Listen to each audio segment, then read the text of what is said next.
In this video, we are going to be talking about the resignation of the UK Prime Minister, Brexit, the European Union, the effects of immigration and automation, plus a lot more. But obviously, the main story that everyone is talking about is, of course, the resignation of Theresa May, the Prime Minister of the United Kingdom, which many people say was pretty much taken down by Brexit.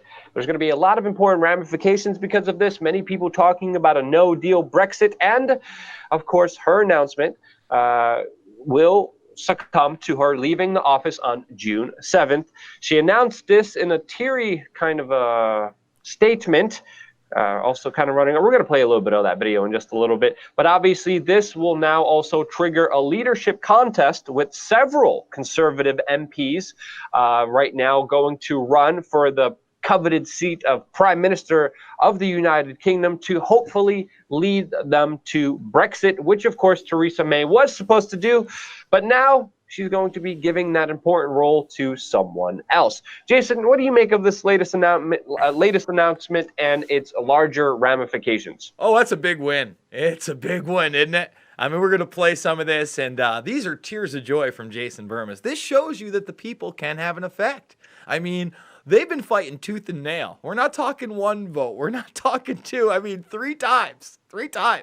And for people that don't really understand this, Luke, let's go over some of the points. Why would they want to be out? Well, they give $19 billion a year. That's about $300 per citizen to the EU. For what?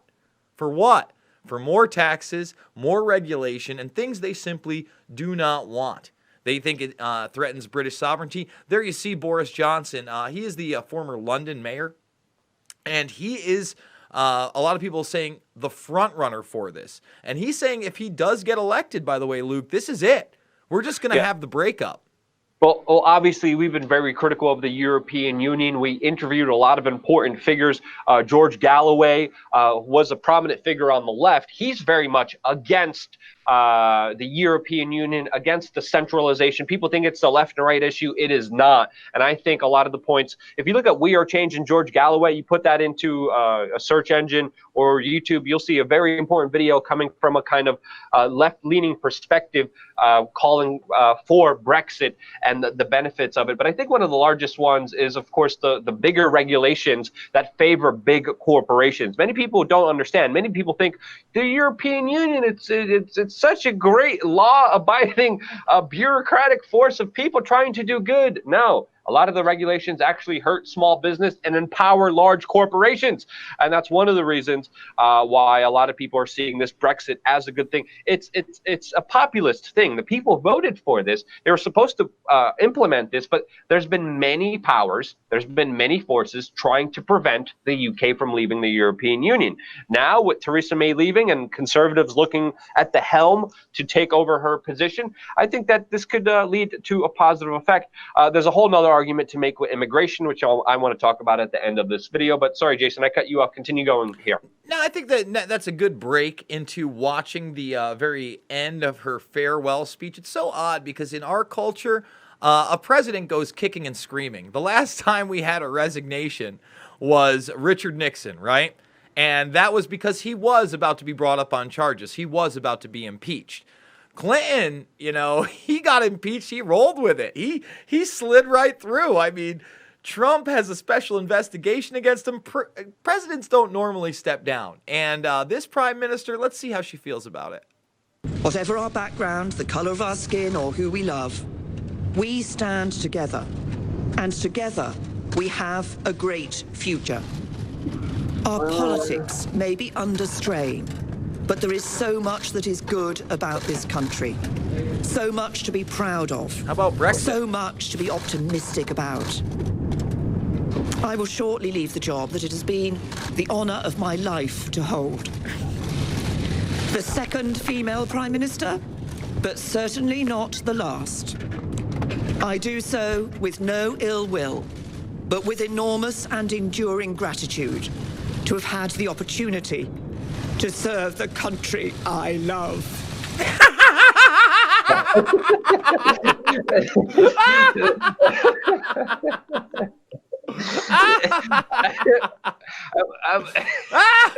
I wasn't going to laugh. I was going to laugh. Luke, let me stop. She didn't serve the country she loved. She served the interests of the elite. Make no mistake about it. That's what she did. She tried to fight this tooth and nail. And let me tell you, there's a reason she couldn't make a deal, because there was no deal to be made as opposed to what the people wanted. The things they were trying to do with this were absolutely ludicrous, and the people stepped up and said, no mas, we're not going to put up with it anymore. Go ahead, Luke. Well, there has been some pushback against that, but she did face massive criticism for failing to deliver what she promised to deliver. That's leaving the European Union. She missed two important Brexit deadlines on trying to get this accomplished. So this is obviously something that is most likely going to lead to a no Brexit deal, where your European Union and the UK just rip apart without any kind of approval here. I mean, we had the president of the European Union say there will be no third chance on this Brexit deal. But it looks like a lot of people will just rip it apart and will happen without any kind of deal. Goldman Sachs recently bumped up their no deal Brexit odds up to 15% from 10% after this latest resignation. So this is going to create a very interesting situation. We have Boris Johnson saying the UK will leave the European Union in October, deal or no deal. But this is going to have a lot of interesting implications, to say the least. And I would say favorable implications, because, again, I'm not in favor of centralization. I'm not in favor of corporatists and bureaucrats and globalists deciding what's best for you. And I think more sovereignty, more decentralization instead of centralization is the key here. And I think this will eventually happen somehow, unless there's some kind of unforeseen event that will prevent all of this from happening. What do you think, Jason? I sure hope so. This is a great sign. And look, there might be a few messy things. You know, people point to the fact that what happens with the EU citizens that live in Britain and what happens to the British citizens that live in the broader EU. You know, that's their identification. That's how they are paying into the system that they've built. What happens to the euro? I mean, is that still going to be used at all in Britain? Not that, you know, obviously the pound and what do they call the coins there? You go there all the times. Sterling and right, sterling. You know, like I said, man, they do have some problems here. But look, they don't like the immigration. Let's be honest. They realize how much of a toll it's taken on their city. Well, immigration is one of them. Sovereignty regulations are other one, but the immigration one is a big one. We saw, the European Union flooded with immigration. There's huge, large debates of what country is going to take who in. But when you look at immigration, I remember realizing this with my time just a couple days ago in Mexico. I'm kind of looking around, and a lot of the good people who would stay in a country and had the means to make the country better and fight for the country to be more free and more open and more friendly to individuals and more friendly and have a better environment. A lot of those individuals who would create a better situation are leaving, and they're allowed to leave. And with automation coming in, with less jobs being available, people really have to consider the larger implications of immigration, since there's going to be a lot of civil unrest when computers and robots pretty much take advantage of our kind of way we live our life and become more prominent. And I think this is why, there has been population declines. A lot of governments don't like seeing populations decline, because that usually is correlated with economic declines. And this is why we're seeing China kind of scramble. This is why we're seeing a lot of pro-immigration advocates saying, hey, we need more immigrants because your population is dying out. Well, in those Western countries that are going to be most affected by automation, maybe it's naturally the system kind of trying to fix itself again. This is all my theoretical kind of belief system that I am espousing right now, which you guys need to understand. But what do you make of that? Because I do believe there's an argument to make with the larger unforeseen circumstances that mass immigration will lead to.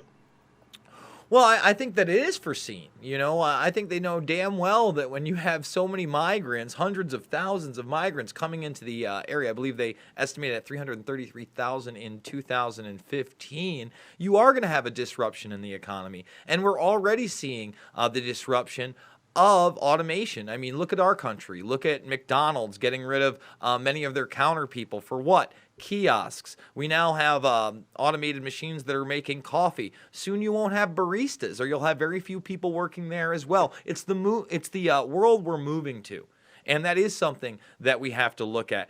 My point being, look, this was a globalist operation. This was a move towards a consolidation of power, and this was to interlock world governance. That's what the EU is about. And to me, Brexit is about freedom and sovereignty. Which the secret society of Bilderberg even publicly bragged about and told other news publications, like, yeah, if it wasn't for the Bilderberg, we wouldn't have the euro. And I'm like, but wait, what else do you need to understand? That's a big aspect here, Jason, that I also just wanted to interject here really quickly. Yeah, no, absolutely. And by the way, guys, we are still doing our GoFundMe for Bilderberg 2019. We may have a beat on when it's going to be. Supposedly, our information has it next weekend. We still don't know where it is. So if you can support us, please go to that GoFundMe. Luke, if you don't have anything else to say, I think I'm going to close it out. Yep. So, guys, we're doing 4 videos a day across 2 platforms, News for a Change and We Are Change. Make sure you're subscribed. Not only are you ringing that bell, but you ring that bell and you want notifications all the time, because even if you go for partial notifications, you might see a notification for 1 in 20 of our videos. The system is gamed. It's rigged. Currently, we can't post to Facebook. We're on our way out of there. We are on the Exodus program. Watch our video on that. And most importantly, when the chips are down and it actually matters, get out there and be the change you want to see in the world.